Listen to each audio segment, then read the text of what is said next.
मेरे साथ इस समय रामपुर के विधायक आकाश सक्सेना जी बात करने के लिए हैं।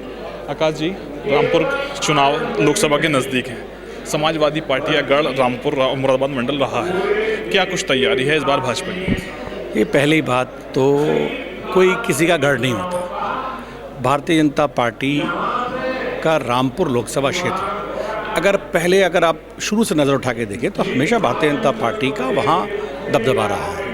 भारतीय जनता पार्टी के 4 बार वहाँ लोकसभा उम्मीदवार वहाँ जीत चुके हैं और इस बार उपचुनाव में भी वहाँ पर भारतीय जनता पार्टी बहुत अच्छे मंत्र से जीती थी। इस बार का माहौल, इस बार का जो वातावरण है वो बिल्कुल अपने आप में अलग है। आज केंद्र सरकार की जो योजनाएं हैं, उत्तर प्रदेश सरकार की योजनाओं को लेकर हम क्षेत्र में जा रहे हैं और उसका हमें बहुत अच्छा रिस्पांस मिल रहा है। रामपुर के साथ साथ मुरादाबाद मंडल की अगर हम सारी सीटों की बात करें, इस बार फिर से 2014 का इतिहास दोहराने जा रहा है। सारी सीटें भारतीय जनता पार्टी बहुत अच्छे अंतराल से जीतने जा रही है। किन मुद्दों को लेकर जनता के बीच जा रहे हैं? रामपुर में लंबे समय तक समाजवादी पार्टी के नेता, कद्दावर नेता आजम खान वहाँ मौजूद थे। देखिए, देश में किसी मुद्दे की ज़रूरत नहीं है, सिर्फ सरकार की कल्याणकारी योजनाएं, और ऐसा कोई व्यक्ति नहीं है जिसके पास कल्याणकारी योजनाओं का लाभ नहीं मिला हो।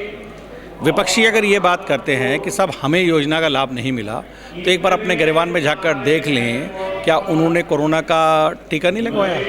लाभार्थी वो भी हैं।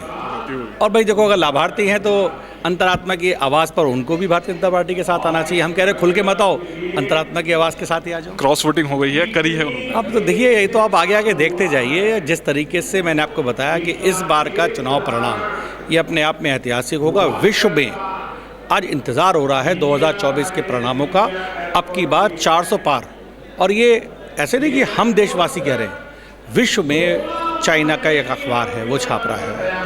ऑस्ट्रेलिया में अभी एक कार्यक्रम था तो उसमें भी इस बात की चर्चा, मतलब विदेशों में वहाँ से ज़्यादा यहाँ के चुनाव का इंटरेस्ट है और सबको एक अजीब सा एक बार माहौल है कि भाई इस बार 400 पार। 2 युवाओं की जोड़ी आई है, राहुल गांधी और अखिलेश यादव, क्या कुछ करेंगे? देखिए, ये जोड़ी पहले भी आ चुकी थी और जब पहले आ रही थी तब भी कहा था कि युवाओं की जोड़ी है। आज 10 साल के बाद आ रही है, फिर भी युवाओं की। ये कैसे युवा हैं जो इनकी उम्र जो है वो रुकी हुई है? तो अब ये तो कोई बात ही नहीं है ना।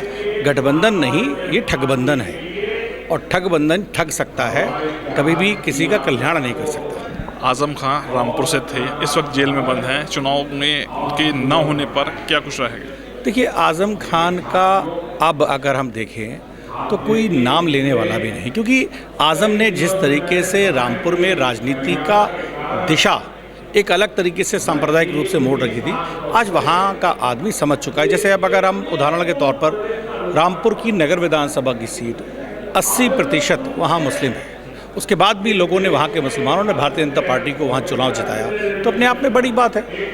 और ये रामपुर का चुनाव देश की दिशा बदलने के लिए एक एग्जाम्पल है।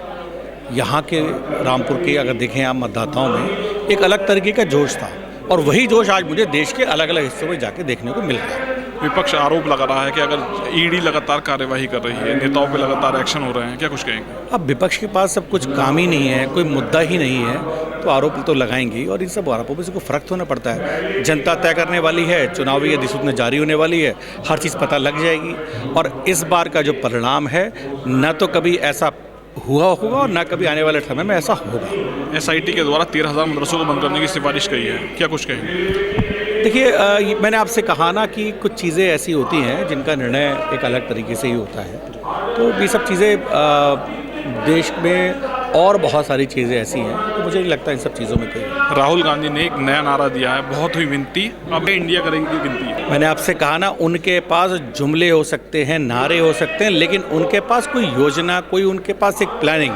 हमारे पास क्या है? हमारे पास मोदी की गारंटी है और इससे बड़ी बात कुछ नहीं कह सकते। मोदी की गारंटी में सब कुछ शामिल है। आज हज़ारों करोड़ की योजनाओं का शिलान्यास किया गया है, प्रधानमंत्री जी ने करा है, और आप भी मुरादाबाद एयरपोर्ट पर हैं कि मुरादाबाद मंडल को एक बड़ी सौगात मिली है, क्या कुछ कहेंगे? देखिए, 34,000 करोड़ की आज योजनाएं उत्तर प्रदेश को उसकी सौगात मिली है। और फिर वही बात मैं कहूँगा कि मोदी की गारंटी, अगर यही योजनाओं का घोषणा कोई और करता तो आदमी सोचता कि चुनावी घोषणा, लेकिन अगर मोदी की गारंटी है तो आदमी को विश्वास है कि 34,000 करोड़ रुपए आपको लगे हुए दिखेंगे। और आज यही जनता के विश्वास की वजह से आज मोदी जी आज इस स्तर पर हैं कि देश के तीसरी बार प्रधानमंत्री बनने जा रहे हैं। मेरे साथ बात करने के लिए आकाश सक्सेना जी थे, जिनके द्वारा लोकसभा चुनाव को लेकर चर्चा की गई है। शारिक सिद्दीकी, TV9 मुरादाबाद।